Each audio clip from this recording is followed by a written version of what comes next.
Hello people, welcome to this channel.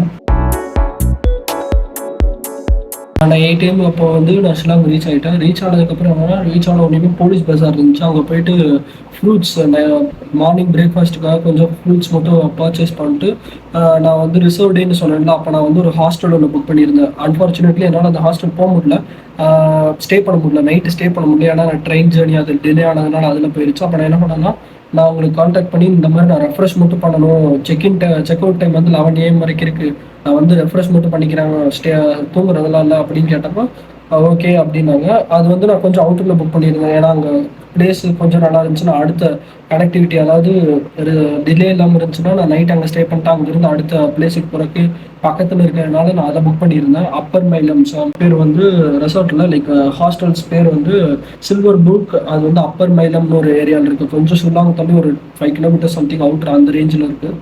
அங்கே போயிட்டு refresh பண்ணிட்டு கொஞ்சம் எல்லாமே ரெடி ஆகிட்டு அங்கேருந்து எலிஃபென்ட் ஃபால்ஸ், என்னோட ஃபர்ஸ்ட் அட்ராக்ஷனுக்கான எலிஃபென்ட் ஃபால்ஸ் வந்து அங்கே வந்து 100 rupees சார்ஜ் பண்ணாங்க என்ட்ரி ஃபீ. அதை முடிச்சுட்டு நம்ம அங்கே கீழே இறங்கி போனோம்னா 3 ஃபால்ஸ் இருக்கும். லைக் அங்கே விழுகிற தண்ணி வந்து சம்திங் எலிஃபென்ட் ஸ்ட்ரக்சரில் இருக்கும் அப்படிங்கிற மாதிரி அங்கே நோட் எழுதி வச்சுருந்தாங்க, லைக் ஸ்கல்ப்சரில் போட்டுருந்துச்சு. அதை பார்க்க போனோம். அங்கே போயிட்டு அங்கே சுற்றி பார்க்குறதுக்கு 1 hourலாம் ஆகாது, லைக் 30 minutes, 20 to 30 minutes ஆகும்.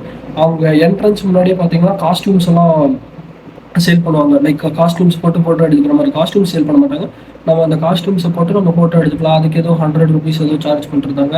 எனக்கு வந்து அந்த மாதிரி பண்ணுறதெல்லாம் பிடிக்கும். I will add the photos of that also. Suppose train delay ஆகாமல் இருந்திருந்தா நான் வந்து என்னன்னா ஒரு நல்ல ஒரு ஸ்பாட் போகலான்னு ஒன்று பிளான் பண்ணி வச்சுருந்தேன்.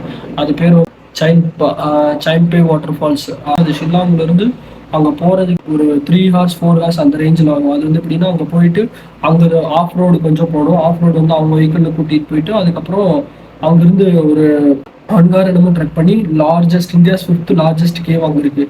அந்த கேவ் வழியாக போய் அந்த கேவில் வாட்டர் ஃபால்லாம் விழுகிற மாதிரி ஒரு சூப்பரான பிளேஸ் இருக்குது. நான் வந்து அதோட பிளேஸோட ஃபோட்டோ மட்டும் என்னால் முடிஞ்சால் நான் ஆட் பண்ணுறேன். லைக் அதோட பேரையும் இல்லை அதோட லிங்கையும் என்னால் முடிஞ்ச அளவுக்கு நான் டிஸ்கிரிப்ஷனில் ஆட் பண்ணி பார்க்குறேன். நீங்கள் நெக்ஸ்ட் டைம் போனால் அதை கன்ஃபார்மாக ட்ரை பண்ணி பாருங்கள். நான் நெக்ஸ்ட் டைம் வேறு எப்போயாவது நார்த் ஈஸ்ட் போனோன்னா அது கன்ஃபார்மாக நான் ட்ரை பண்ணணும். அது ஒரு மஸ்ட் விசிட் ஒன்று. பட் ஆனால் அந்த ட்ரெயின் டிலே ஆனதுனால அதை நான் மிஸ் பண்ணிட்டேன். நெக்ஸ்ட் டைம் நான் I will go to that place. But நீங்கள் ஐட்னரி பிளான் பண்ணுற மாதிரி இருந்துச்சுன்னா try to add that also. இப்போ நான் எலிஃபென்ட் ஃபால்ஸ் முடிச்சுட்டு அடுத்து நான் போன பிளேஸ் வந்து பார்த்தீங்கன்னா ஃபீஃபி ஃபால்ஸ். ஃபீஃபி ஃபால்ஸ் வந்து ஷில்லாங்லேருந்து ஒரு 2 hours ட்ராவல் பண்ணி போகணும். லைக் நியர்லி 76 kilometers அந்த ரேஞ்சில் போகணும். மேகாலயா பொறுத்த வரைக்கும் பார்த்தீங்கன்னா நம்ம ஊரில் வந்து ட்ரக்கு மோஸ்ட்டாக எப்படி இருக்கும் நான் பார்த்த வரைக்கும் நான் சொல்கிறேன். லைக் ட்ரக் எப்படி இருக்கும், நம்ம மலை ஏற்றமாக இருக்கும். லைக் அப்ஹில் ஏறிட்டு ரிட்டர்ன் வரும்போது டவுன் ஹில் வருவோம். பட் ஆனால் மேகாலயா பொறுத்த வரைக்கும் மோஸ்ட்டாக எல்லாமே டவுன் ஹில்லாக இருக்கும். ரிட்டர்ன் வரும்போது நீங்கள் அப்ஹில்லாக வரும். அந்த மாதிரி ஒரு டிஃப்ரென்ஸ் இருக்கும் மேகாலயாவில். நான் வந்து ஃபீஃபி ஃபால்ஸ் போகும்போது பார்த்தீங்கன்னா என்ட்ரி ஃபீஸ் 100 வாங்கிட்டு கீழே வந்து நம்ம அதில் குளிக்கிற மாதிரி இருந்துச்சுன்னா வாட்டர் ஃப்ளோ வந்து ஓரளவுக்கு கம்மியாக, லைக் எந்த அளவுக்கு டிஸ்டர்பன்ஸ் இல்லை, எந்த டேஞ்சரும் இல்லைன்னா உங்களை குளிக்க விடுறதுக்கு விடுவாங்க. அதுக்கு வந்து ஜாக்கெட் லைஃப் ஜாக்கெட் வேணும்னா 100 rupees எக்ஸ்ட்ரா பே பண்ணுவோம். நான் 100 rupees வாங்கி சும்மா லைக் உள்ள வாட்டர் எப்படி இருக்குது, சில்னஸ் எப்படி இருக்குது அப்படிங்கிறத பார்க்குறக்காக நான் சும்மா ஜாக்கெட் வாங்கிட்டு நான் அது ட்ரை பண்ணேன். லைக் வாட்டர் ஃப்ளோ வந்து பார்த்தீங்கன்னா உண்மையிலே சூப்பராக இருந்துச்சு. லைக் ஒரு பெரிய லைஃப் ஆஃப் ரம்பாட்டில் அந்த ஃபால்ஸில் ரொம்ப ஹைட்லேருந்து கீழே வரல அதே மாதிரி வருது. லைக் வாட்டர் வந்து பார்த்தீங்கன்னா ரொம்ப கிறிஸ்டல் கிளியர் ப்ளூவில் இருந்துச்சு. அதில் ஸ்விம் பண்ணும்போது கீழே என்ன இருக்குங்கிறது எனக்கு தெளிவாக தெரிஞ்சு அந்த மாதிரி ஒரு வாட்டர் ஃபாலை நான் அப்படி தான் பார்க்குறேன். எனக்கு ஃபர்ஸ்ட் இம்ப்ரெஷனே அவ்வளோ சூப்பராக இருந்துச்சு. வந்துக்கு இதுவே ஒன்று நின்று பேசும் அப்படிங்கிற மாதிரி இருந்துச்சு. பட் இதோடவே சூப்பராக நான் நிறையா பார்த்தேன். அதை நான் பின்னாடி அப்படியே சொல்கிறேன். ஃபீஃபி ஃபால்ஸ் வந்து நீங்கள் மஸ்ட் ஸ்டார்ட் பண்ணிக்கலாம், நீங்கள் மஸ்ட் ட்ரை பண்ணி பாருங்கள் ஃபீஃபி ஃபால்ஸ். ஃபீஃபி ஃபால் முடிச்சுட்டு அடுத்தது நான் எங்கே போனேன்னா சுவா லோ டவுன் வாட்டர் ஃபால்ஸ். எனக்கு பேர் அந்த ப்ரொனன்சியேஷன் கரெக்டாக வரல, லைக் அதை நான் கீழே போடுறேன். அது வந்து பெருசாக இல்லை, லைக் சும்மா ஒரு ஸ்டீப்பான ஒரு வாட்டர் ஃபால்ஸ். லைக் நம்ம ஃபவுண்டெயின்லாம் இருக்கும்ல அந்த மாதிரி ஒரு வாட்டர் ஃபால்ஸ். நான் போகும்போது வாட்டர் ஃபால் ஃப்ளோ வந்து கம்மியாக தான் இருந்துச்சு. பட் ஆனால் வாட்டர் வந்து ரொம்ப கிறிஸ்டல் கிளியராக இருந்துச்சு. அதே தான் எல்லா இடத்துலையுமே போகும்போது மெயினாக நான் சொல்கிறது வந்து வாட்டர் வந்து அந்த வின்டர் சீசனில் ரொம்ப கிறிஸ்டல் கிளியராக இருந்துச்சு. அதுவுமே சூப்பராக இருந்துச்சு. ஆனால் அது வந்து ஒரு கட்டத்துக்கு மேலே வண்டி நிறுத்திட்டு ரொம்ப ஃபீஃபி ஃபால்ஸ் பார்த்தீங்கன்னா உங்களுக்கு ஒரு ஸ்ட்ரக்சர்டாக வச்சுருப்பாங்க. இப்போ என்ட்ரி ஃபீ வாங்கி எல்லாமே பண்ணுவாங்க. இப்போ நான் சொன்ன சுவர்லோடம் வாட்டர் ஃபால்ஸ் வந்து பார்த்தீங்கன்னா அந்த மாதிரி எதுவும் இருக்காது. சும்மா ஒரு வீட்டுக்கு பின்னாடி ஒரு வாட்டர் ஃபால்ஸ். நம்ம ஒரு இடத்துல பைக்கை நிறுத்திட்டு அங்கேருந்து கொஞ்சம் தூரம் சும்மா ஒரு வாக் மாதிரி ஒரு 2 மினிட்ஸ் ஒரு 3 மினிட்ஸ் வாக் நடந்து போகிற மாதிரி இருக்கும். நான் போகும்போது யாருமே அங்கே இல்லை. நான் சும்மா சும்மா போயிட்டு சும்மா வந்துட்டேன். யாருமே இல்லை. அந்த வாட்டர் ஃபால் ஃப்ளோவும் கம்மியாக இருந்துச்சு. பட் ஆனால் சத்தமே இல்லாமல் ஒரு நம்ம ஒரு பிக்னிக் போய் அங்கே சூடு பண்ணி சாப்பிட்ற அந்த மாதிரி தான் ஸ்மார்ட். ஏன்னா நான் போகும்போது அந்த விறகு கட்டை அதெல்லாமே இருந்துச்சு. அதெல்லாம் பார்த்துருந்தேன். அது முடிச்சுட்டு அங்கிருந்து கிராங்சூரி வாட்டர் ஃபால்னு ஒன்று போனேன். அது வந்து ஒரு நல்ல வெல் ஸ்ட்ரக்சர்ட் வாட்டர் ஃபால் தான். லைக் ஃபிஃபி ஃபால்ஸ் வந்து லைக் ரொம்ப டவுன் ட்ரெக் பண்ணி அப் ட்ரெக் பண்ணி வர மாதிரி இருக்கும். பட் ஆனால் கிராங்சூரி ஃபால்ஸ் வந்து அவங்க ஸ்டெப்ஸே வச்சிருப்பாங்க. லைக் ஓரளவுக்கு டூரிஸ்ட் பிளேஸ் மாதிரி ஒரு மாதிரி பில்ட் பண்ணி வச்சிருக்காங்க. ஆனால் ரொம்ப ஸ்ட்ரக்சர்டாகவும் இல்லாமல் ஓரளவுக்கு ஸ்டெப்ஸ் வச்சு அந்த கைப்பிடி வச்சு முடியாதவங்க நடக்க முடியாதவங்க வந்து ஈஸியாக நடந்து போய் அந்த வாட்டர் ஃபால் பார்க்குற மாதிரி ஒரு நல்ல ஒரு வெல் ஸ்ட்ரக்சர்ல வச்சிருந்தாங்க. அதுவுமே பார்த்தீங்கன்னா உங்களுக்கு கிறிஸ்டல் கிளியராகவும் இருந்துச்சு. அதோட கிளிப்பிங்கை நான் ஆட் பண்ணுறேன்.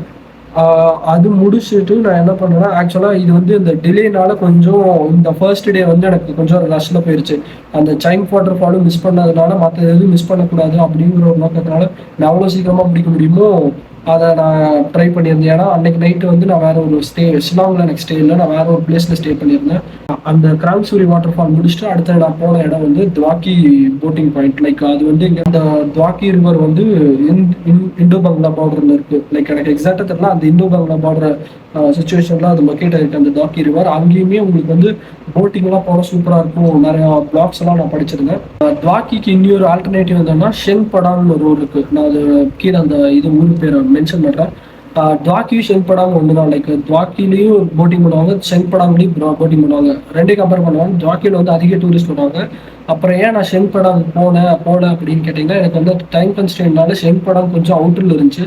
ஷெங்படாங்கில் வந்து நான் கேள்விப்பட்ட வரைக்கும் போட்டிங் மட்டும் தான் இருக்குது. துவாக்கியில் வந்து ஒரு 2-3 எக்ஸ்ட்ரா இருக்குது. நான் அது என்னன்னு சொல்கிறேன்.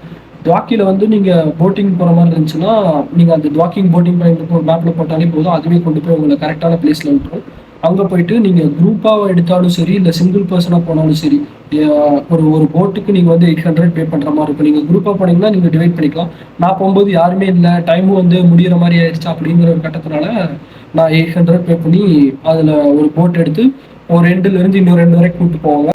போகும்போதே பார்த்தீங்கன்னா அந்த போட்டிங்லேயுமே அங்கேயுமே எனக்கு முதல்ல வந்து ப்ளூ கிறிஸ்டல் கிளியராக இருந்தது. இது வந்து இப்போ வந்து க்ரீன் கலர், அந்த பீகாக் க்ரீன்னு சொல்ல முடியாது, ப்ளூ வித் கிரீன் சம்திங் அந்த ஷேட்ல வந்து ஒரு கிறிஸ்டல் கிளியர் வாட்டர் எல்லாம் பார்க்க முடிஞ்சு. கீழே இருந்த அந்த பெபிள் ஸ்டோன்ஸுமே அவ்வளோ கிளியராகவுமே தெரிஞ்சு.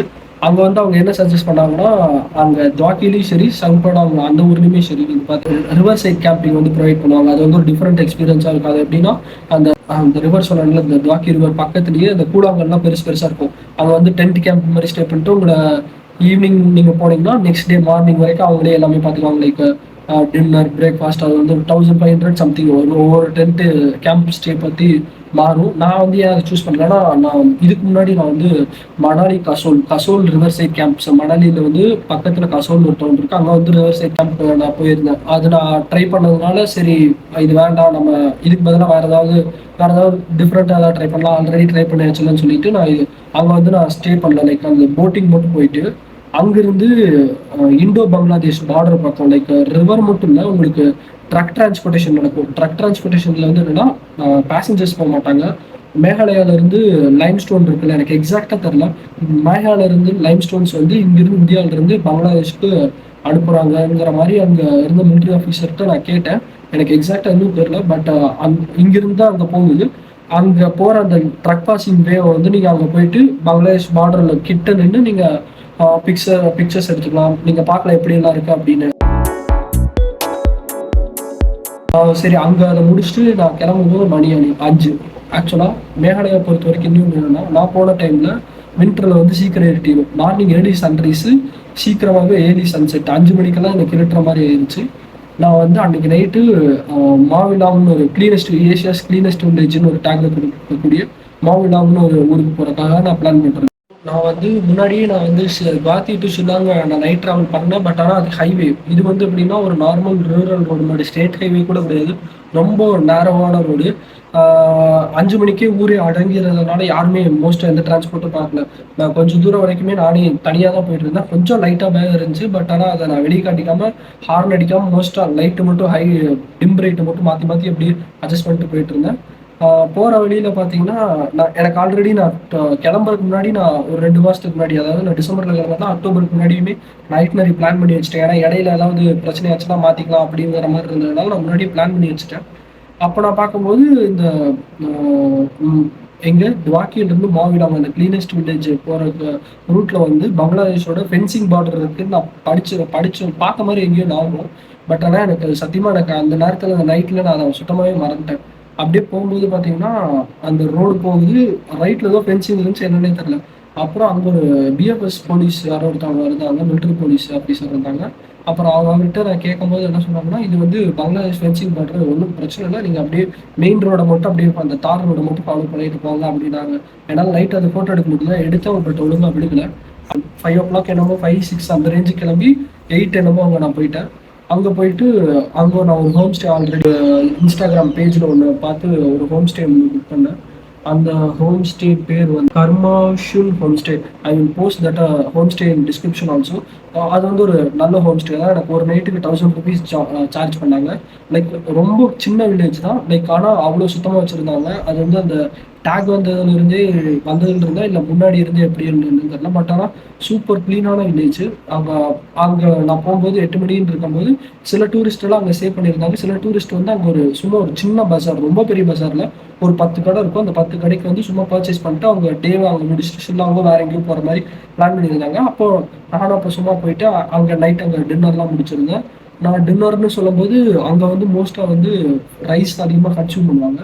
ரைஸ்லயே வந்து பார்த்தீங்கன்னா, ரைஸு, அந்த பருப்பு, அப்புறம் ஒரு வெஜிடபிள், அப் அ அப்புறம் ஒரு சிக்கன் கறி இல்லன்னா வேற ஏதோ ஒரு கறி மாரி வச்சு சாப்பிடுறாங்க. மோஸ்ட்டா அவங்க சமைக்கிறது வந்து மஸ்டர்ட் ஆயில் கடுகு எண்ணெய்ன்னு நெனைக்கிறேன். எக்ஸாக்ட்டா தெரியல. அந்த கடுகு எண்ணெய வச்சு தான் சமைச்சிருந்தாங்க. நம்ம இங்க சாப்பிடுறதுக்கும், அங்க இருந்து சாப்பிடுறதுக்கும் லிட்டில் பிட் டிஃபரன்ஸ் இருக்கு. பட் ஆனா எனக்கு டேஸ்ட் பர்ட்டிகுலரா புடிச்சிருந்துச்சு. நான் சில டைம் வந்து இந்த மாரி மீல் சாப்பிட்டா அப்புறம் ரொட்டி இல்லன்னா நூடுல்ஸ் போயிருவேன்.